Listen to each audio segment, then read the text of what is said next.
Dari SOP yang tidak dilakukan secara utuh oleh Puskesmas membuat 2 orang balita mendapatkan obat kedaluarsa hingga dirawat. Wali Kota Bekasi, Tri Adianto angkat bicara terkait balita mengalami ruam kulit akibat mengonsumsi obat kedaluarsa yang diberikan oleh bidan salah satu puskesmas di Kota Bekasi. Wali Kota menyebut ada kelalaian dari SOP yang tidak dilaksanakan secara utuh, sehingga menjadi evaluasi bersama terkait pengawasan bersama. Akan ada sanksi yang dilakukan BKPSDM kepada petugas yang terlibat berupa penundaan hingga penurunan pangkat.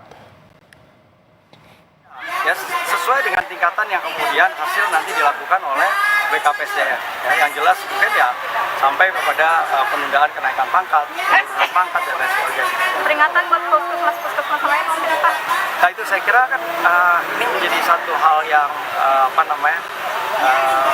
pelajaran buat kita bersama ya, bahwa menjalankan ya, yang namanya peraturan, juknis, SOP itu yang menjadi kunci daripada bisnis proses terkait dengan kejadian yang ada. Sebelumnya, Sekretaris Dinas Kesehatan Bekasi Fikri Firdaus sudah memintai keterangan bidan puskesmas yang bertugas pada saat kejadian. Dari hasil pertemuan, hal tersebut merupakan kelalaian dari pihak puskesmas. Saat ini, Dinas Kesehatan Kota Bekasi juga sudah membentuk tim untuk melakukan sosialisasi terhadap seluruh puskesmas yang ada di Kota Bekasi. Dinas Kesehatan akan terus memantau dan berkoordinasi dengan RSUD Kota Bekasi terkait kondisi balita yang saat ini mendapatkan perawatan di spesialis anak. Sedang menurunkan beberapa tim ke lapangan, tim Yankes dan tim SDK, yang mana situ juga ada tim farmasi untuk menelusur kenapa obat tersebut bisa tertinggal di dalam boxnya bidan wilayah tersebut. Jadi dalam menanggapi hal ini kami memang memastikan bahwa yang pertama adalah kenapa masih tersedia obat di tahun 2023. Kemudian SOP yang sudah dijalankan seperti apa. Sebelumnya 2 orang balita terkena dampak obat kedaluarsa usai mengonsumsi obat cair dalam botol dari Puskesmas Rawat Tembaga, Bekasi. Keduanya mengalami ruam pada kulit hingga mendapatkan perawatan di rumah sakit. Dari hasil pemeriksaan, obat yang dikonsumsi merupakan paracetamol yang masa berlakunya telah berakhir pada bulan Februari 2023 lalu.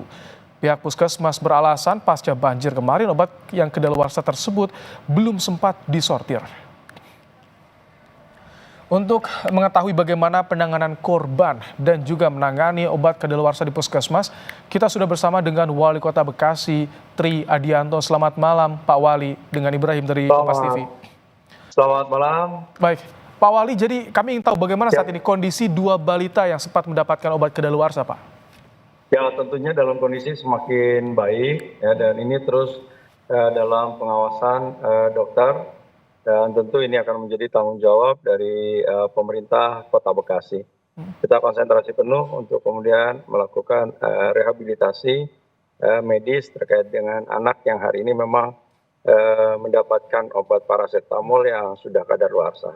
Jadi perawatan korban masih ditanggung pemerintah Kota Bekasi di spesialis anak hingga betul-betul pulih. Betul. Nanti akan tetap dalam kondisi yang pulih, baru nanti bisa kembali ke rumah masing-masing. Ini informasi yang ditemukan yang diperoleh oleh Pemkot Bekasi, bagaimana sih kok bisa obat kedaluarsa, Pak Wali, Februari 2023 masih beredar di puskesmas?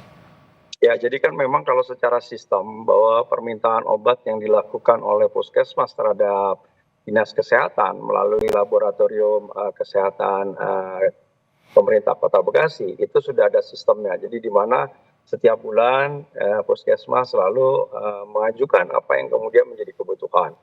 Kemudian nanti dari puskesmas, kepala puskes akan menempatkan di apoteker di masing-masing ruangan yang memang kemarin saya lakukan sidak itu ditaruh di sana.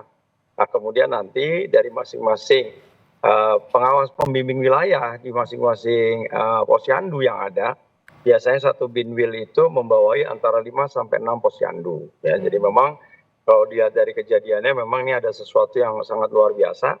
Karena pada hari itu ada 173 yang kemudian dilakukan pelayanan. Ya, dan dari 173 itu ada 18 balita yang kemudian diberikan vaksin dan kemudian diberikan paracetamol. Nah, dari 18 itu 2 inilah yang kemudian memang ada ketelingsut ya masuk ke tasnya di salah satu bidang yang ada tanggung jawab secara berjenjang, mulai dari kepala puskes yang harusnya terus melakukan pemantauan dan termasuk juga pada saat apoteker menyerahkan kepada Binwil, dan kemudian pada waktu Binwil bidan yang kemudian melakukan eksekusi terkait yang ada di lapangan. Jadi memang ada sesuatu yang lewat ya, jadi ada mal administrasi, mal yang kemudian praktek yang kemudian akhirnya hari ini terjadi kejadian seperti itu. Ini ancaman sanksi jika ada kelalaian yang dilakukan oleh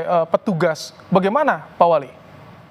Ya tentu ini kan menjadi evaluasi ya, dan secara ketentuan itu kan memang masuk dalam konteks apakah kesalahan ringan, sedang, dan berat. Ya, jadi kemarin Pak Fikri saya kira sudah melakukan langkah-langkah cepat, ada bentuk tim, ada kode etik dan lain sebagainya. Nah nanti dari sana kita akan lihat ya sampai seberapa jauh kemudian tingkat masing-masing yang memiliki tugas dan tanggung jawabnya. Tapi yang jelas pasti mulai dari Kapus, kemudian apoteker dan kemudian Binwil, tentu peran yang diantara mereka tentu berbeda-beda. Ya, jadi saya kira apa yang sudah saya sampaikan nanti akan kita lihat derajat daripada kesalahan kelalaian yang kemudian dibuat oleh masing-masing pejabat yang ada.